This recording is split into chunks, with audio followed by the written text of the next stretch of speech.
Please note that in this episode of the Big 6-0, we mention legendary Australian journalist George Negus.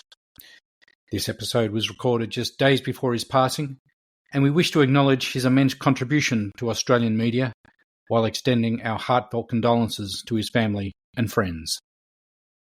If you're old enough to remember when phones had cords and the only thing that went viral was a cold, then you're in the right place. Welcome to the Big 6-0 with Kaylee Harris and Guy Rawlinson. Because who better to discuss life's second act than two people who still think mature is a type of cheese?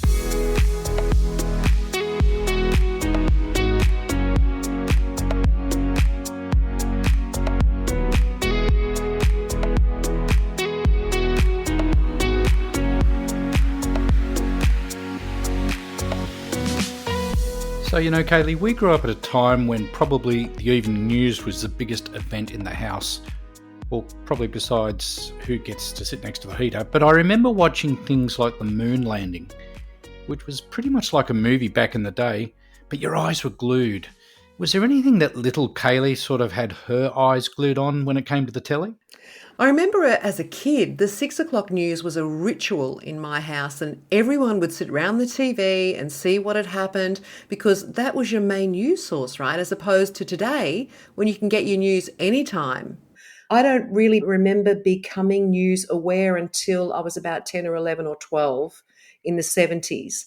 So any major news stories that happened in the 60s, and my goodness, there were some doozies, I don't really recall them because I was too young. Yeah, it's not exactly like standing up the front of the class and being asked to tell your news in front of everyone, because we had those times where we lived through some of the best moments in the news world as far as events were concerned without ever really realising it. Yeah, exactly. And I think that's a really good cue to bring in our guest this week, who we're very happy to have on board with us. He's an incredible news reporter, journalist, and an amazing person in the media landscape here in Australia. And I think no one better to speak about the biggest news stories, certainly in the last 50 or 60, 70 years in this country. Tim Webster, welcome. Hey, Guy. Hey, Kaylee. How you going? Yeah, real well, thanks, Tim. Well, it's interesting, isn't it? You're talking about events in the 60s, and of course I ended up reading the news myself from about 1981. But the moon landing, that one I remember vividly because we were at school, what would now be year 12, and we watched it on a black and white telly. And I'll never forget that, the One Small Step for Man from Neil Armstrong.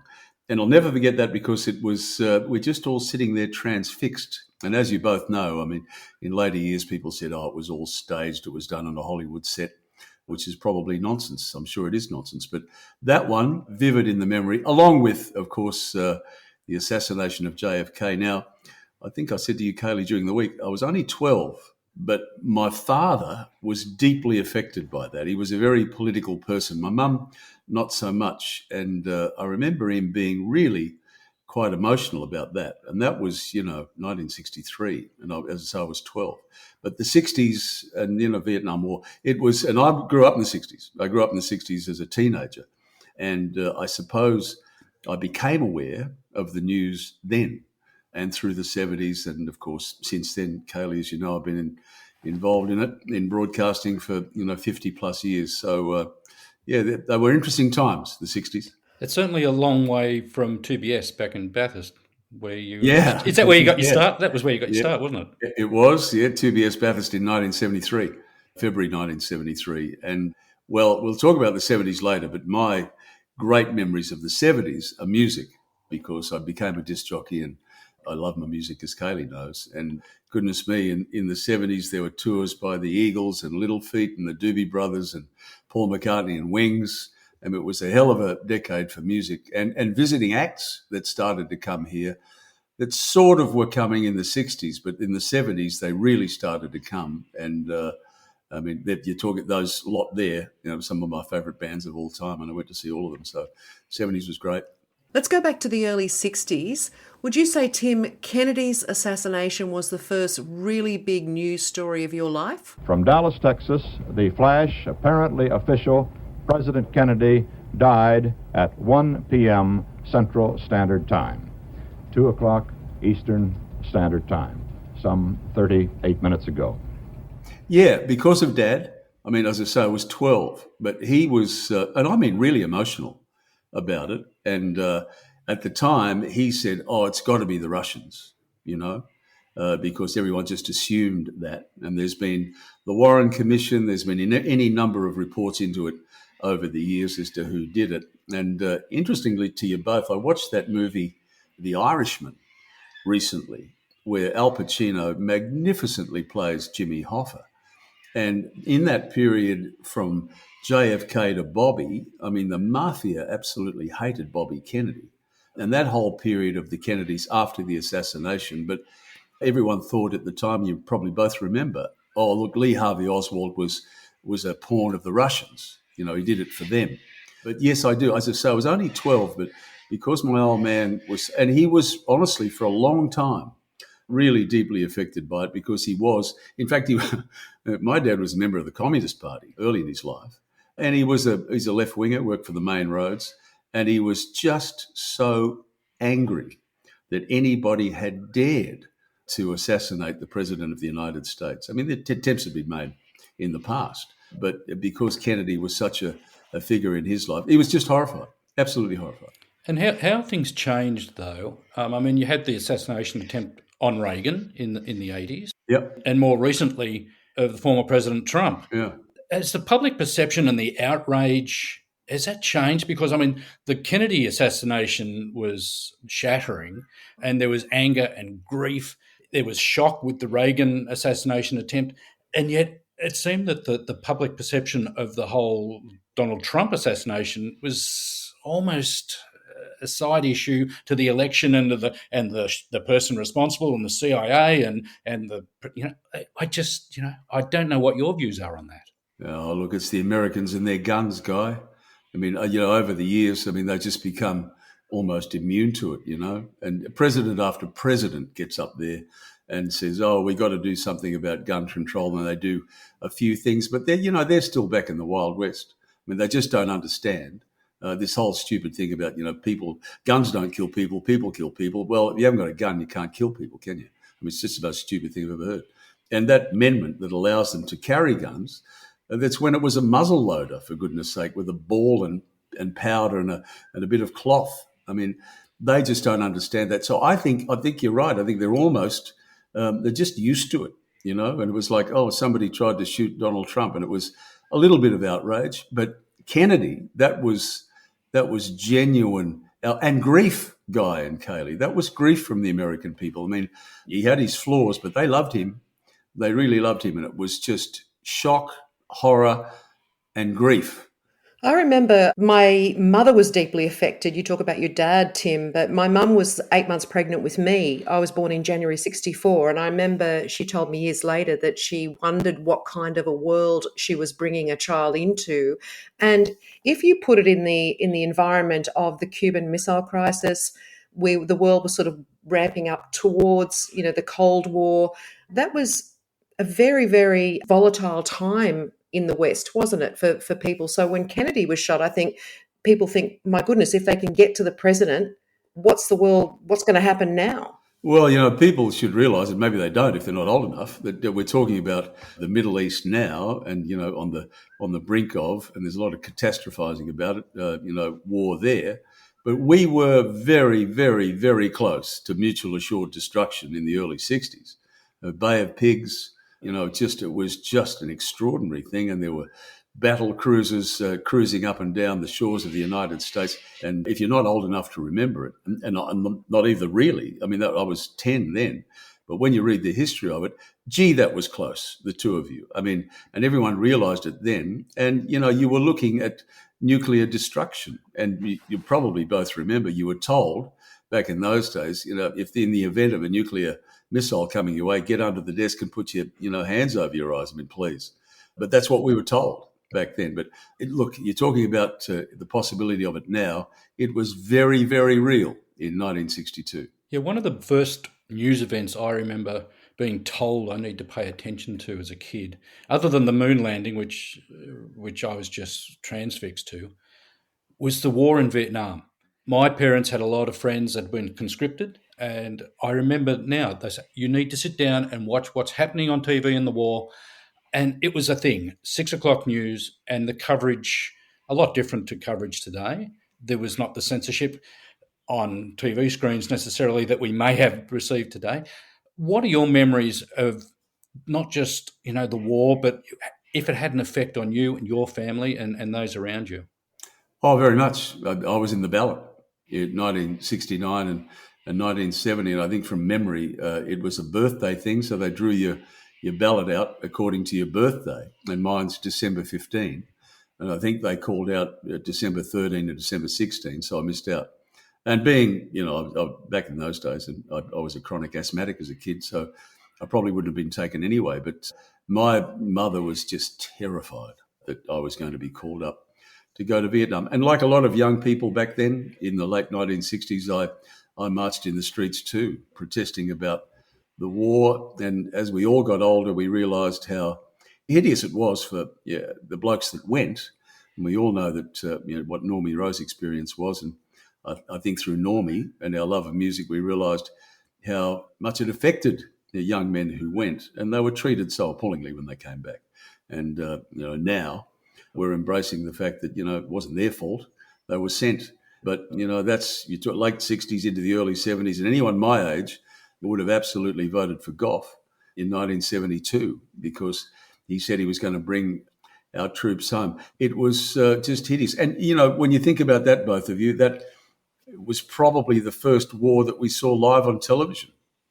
I mean, really horrible images of napalm and people being shot in the streets. I mean, we didn't see that in World War II. Yeah, you saw newsreel vision and you saw newsreel vision of Korea.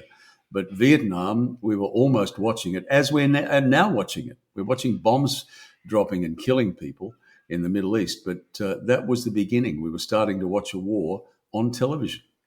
And do you think that's what contributed to the protest movement, particularly in the US, because they were seeing what was happening virtually in real time or at the end of the day in the news, and they felt they could do something about it by protesting? Whereas compare that to the Second World War, any news that our parents would have got on the Second World War would have been days in coming through. So there was a bit of distance, I guess, between us at home and those fighting. But it really came to the fore, the anti-war movement, didn't it, with Vietnam? Oh, without a doubt. And remember, I mean, it's hideous to talk about, but Americans were seeing body bags coming off planes and coffins coming off planes. And it was horrific to watch. That it came home to them that these boys that had been sent over to this war, that they didn't win, by the way. They didn't win it, and it was a horrific war. And, the Vietnamese they haven't wanted anyone there. They kicked out the French and eventually kicked out the Americans. And we came home. But, the vision of coffins and body bags coming off planes was just too hard for people to cope with. And that led to all of the demonstrations. And the Americans, it was a really, really tough time for them because, I mean, these young boys and women had been sent to this war because there was that terrible fear of communism that McCarthy started. And McCarthyism led to the Americans being absolutely pathologically afraid of communism. So there you are in Korea, there you are in Vietnam, and fighting off communism because that's what they wanted to do. But the young people were saying, well, yeah, but look at all of these hundreds and hundreds of young men coming back in a body bag or a coffin. So it was a very emotional time for me as a 17, 18-year-old in 1968, 1969. And you talk about Gough wanting to bring the troops home and John Gorton getting the ball rolling. Fast forward to the dismissal. Where were you? What were you doing? We all have those where I was sort of moments. Oh. Where were you when you heard the news? Well, I was about a month away from being able to vote in 1972 because it was 21 back then. So I couldn't vote in 72, but I voted in 75. And anyone who was, in their 20s then voted for Gough, I can promise you, because he promised to bring the troops back. The only thing I'd say about that is, and it's a long story, I'll try and shorten it, and I'll never forget this either. Gough came to the Wanji Workers Club to deliver a speech. Now, the Wanji Workers Club probably holds, I don't know, 200 or 300 people at best. There were probably 3,000 people on the lawns outside. And when he arrived, it was like the emperor had turned up And I've never seen or heard anything like it in my life. I mean, I had to wait probably 20 minutes for the cheering to stop to introduce him. So he was such a towering figure with this incredible intellect and wit, and the speech he gave that night was terrific, and that I'll never forget. This outpouring of, well, I'm going to call it love for him, because it was, and it's Newcastle, and as you probably both know, Newcastle back then, not so much now, was very much a Labor town, very much in the 70s, and God, I'll never forget that. Let's have a listen now to that famous moment when Gough walked out of Parliament House to a crowd of people announcing that he was leaving Parliament. Well, may we say, God save the Queen. Because nothing will save the Governor-General. Very powerful stuff. Yeah. Oh, yeah. They loved him. Listen to the roaring in the background. They loved him. But what about the? I mean, I don't know if he made it up or wrote it in the minute. What about the wherewithal to say that? Yes. Well, may we say, God save the Queen, because nothing will save the. I mean, it's just in the Australian history. It's just something everybody knows those words, don't they? Everybody knows them. They really do. Maybe the young people don't, but we all do. Yeah. This episode of The Big 6-0 brought to you by Louis Carr Real Estate, helping people in the Hills District find their dream home since 1992. Ready to buy, sell or rent? Check out louiscarr.com.au for all your property needs. Let's go back to 1969. We're talking about Vietnam before. We've jumped ahead of ourselves. I want to go back to Man on the Moon. We touched on it. The immortal words that everyone on the planet probably knows. These ones spoken by Neil Armstrong. It's one small step for man, one giant leap for mankind. Just so powerful. And thanks to movies like The Dish, now we can, people in our generation or even younger can understand the role that Australia played in that moon mission. And when you think about the fact that we haven't put somebody on the moon since, and how long ago that was, it makes it even more extraordinary. It does, doesn't it? I mean, and we played a tremendous part in all of that. And that was a long time ago. And you would have thought they'd been back. And goodness, there's that much stuff up in space now. And you think to yourself, well, why didn't they? Why didn't the Russians? We've got the International Space Station, and they spend many months there. The Russians, the Americans, they spend months there doing, all sorts of experiments. And you think to yourself, well, why not? And, I do interviews, Kaylee, on the radio now with scientists who say, well, I can see the day when there will be some sort of colony on the moon, and probably scientists to begin with. And then you'll say to people, and maybe the wealthy dudes like Elon Musk and Jeff Bezos and Richard Branson, and you can go with them. You can go on SpaceX, you can go on a rocket and go to space with Elon. And maybe it'll be a trip to the moon. But 1969, that's a very long time ago. And you're right. I mean, why haven't we been back? Is it too hard? Too much money? Whatever. But it was just watching that black and white TV sitting on the desks at school. It's a vivid memory. Yeah, domestically too. Something that I think that mobilised a nation back in 1974 was Cyclone Tracy. Yeah. I remember relatives billeting people from Darwin down here in Sydney, and that was a time where we did come together as a nation, wasn't it? Yeah, it certainly was, and Australians, and I hope we still are. We do come together in times of adversity like that, and I think that took everybody by surprise, because we've just seen that dreadful Hurricane Helene in America, which has caused it's just too depressing to watch. But we weren't used to that because we don't generally have those sort of things. But it flattened it. It flattened Darwin. And it was one of those things where, again, it only just got into radio at that stage, and it dominated pretty much everything that you were talking about in 1974 and into 1975.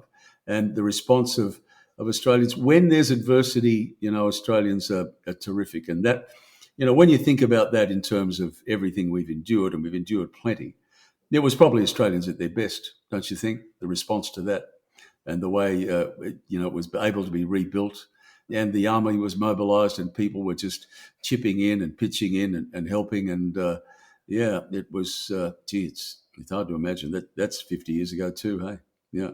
Closer to home, we remember in the late 70s, we had for people who were outside of Sydney, we had a terrible fire in an amusement park here called Luna Park, the ghost train fire that tragically took, I think, 5, 6 lives, including young children. But in the broader scheme of what was going on in Sydney at that time, Tim, we had Neville Wran as the Premier.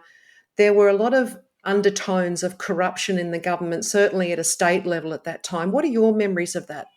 Yeah, well, yes, it was Neville and a rugby league identity called Kevin Humphreys. He was in there too. All sorts of accusations being thrown around. I personally think, as far as politicians are concerned, I'm not a big fan of the current lot in general, with a couple of exceptions. But Neville Wran was just an exceptional politician, and again, like Hawke, was much admired in New South Wales, but. Oh, the fire at Luna Park. I mean, when you think about that, I mean, we've now got OH&S, probably would never happen. You'd hope not. But it was one of those things I thought to myself back then, how do these things happen? But, Neville ran even into the 80s for various reasons. I've interviewed Neville a few times over the years. Just an incredibly clever man, a man who loved his politics, loved his Labor Party, and loved New South Wales. Neville Wran was A, a great politician, and I think B, a terrific Premier of New South Wales. He always handled things extremely well. But I don't know if you remember, Kaylee, but one thing Neville always said was, journalists can't ring me early in the morning. Nowadays, you can ring a journalist at 6 o'clock in the morning. Ring a politician and they'll talk to you. Neville said, no, I need my sleep. And you're ringing me at 6 o'clock in the morning, I won't answer the phone. After 9 o'clock, you can talk to Neville, but before that, no chance. You talked about earlier some of the music and the tours that sort of started to become part and parcel of the Australian way of life, whether it was the Doobies or the Eagles. And, of course, we had the death of Elvis in 77. What are some of the memories from that period as far as you're concerned? Well, let me go forward to Elvis. I was in Newcastle, 2KO in Newcastle, and the news came through, and I thought, no, that can't be right.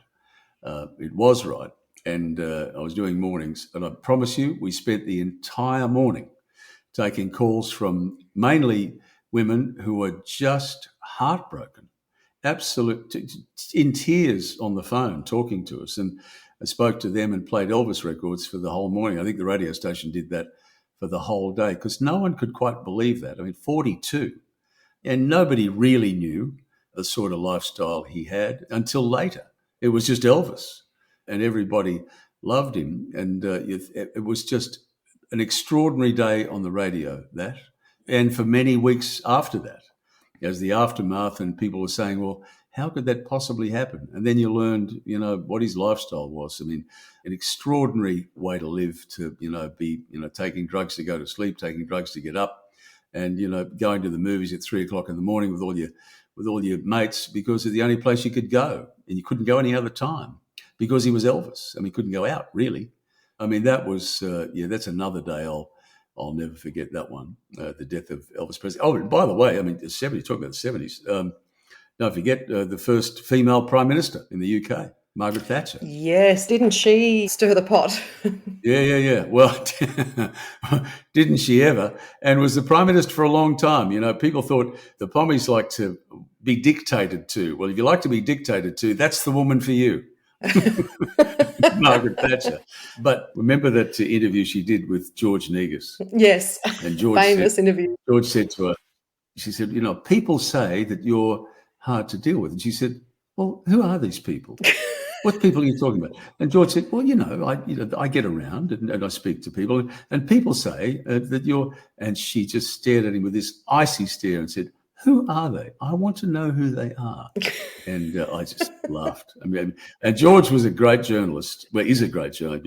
You probably know that George is suffering terribly from dementia at the moment, but he was a great journalist, George, and he was taken aback by that one. She was tough as teak, Margaret. Tim, thank you so much for the chat today. I could talk to you forever about this stuff, and you know so much about the history of not only this country but the world. But thank you so much for your time. We really appreciate it. Oh, it's an absolute pleasure, and thank you. It was a fun thing to do. Thanks, Scott. Talk to you soon, Tim. Thanks again. The views and opinions expressed on the Big 6-0 are personal and reflect those of the hosts and guests. They do not represent the views or positions of any affiliated organisations or companies. This podcast is intended for informational and entertainment purposes only and should not be construed as professional advice. Please consult with a qualified professional for guidance on any personal matters. And before we go, let's give credit where credit is due. Kaylee Harris and I came up with all the genius content for this week's episode.